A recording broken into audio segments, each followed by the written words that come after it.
It seems to be finally happening. People are starting to like what they see on the screen.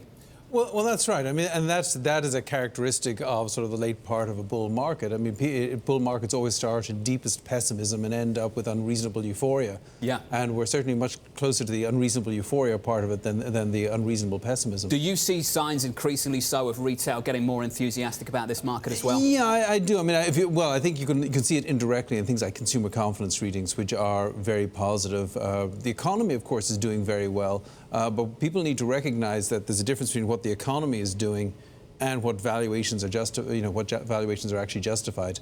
So I think there is a certain amount of enthusiasm. And the other thing is, it's really hard to get out. Yeah. And I think it's really important to recognize that the fact the market keeps on going up has a lot to do with the fact that the rates are so low. So what are you going to do? Well, Krishna, by definition, that feels like a melt-up. Is that what it is to you? Yes, it is. But I think we have to be careful to kind of not be overly exaggerating the flows in the markets. That is, the markets are going up. The flows have improved, but they are nowhere close to the amount of flows that we have seen in the bond market. So characterizing it as something that retail is coming in a big way, I think is an overstatement still. But I do want to get to the fund flows, and they're up on the screen for the week just gone by. Enthusiasm for equities is pushing higher, Krishna. For the fixed income market, for high yield more specifically, less so. And if you look at the performance this year, just junk versus the S&P 500, there are two different worlds happening. Well, I think that's actually later in the year, recently, rather than a phenomena that existed for the whole year.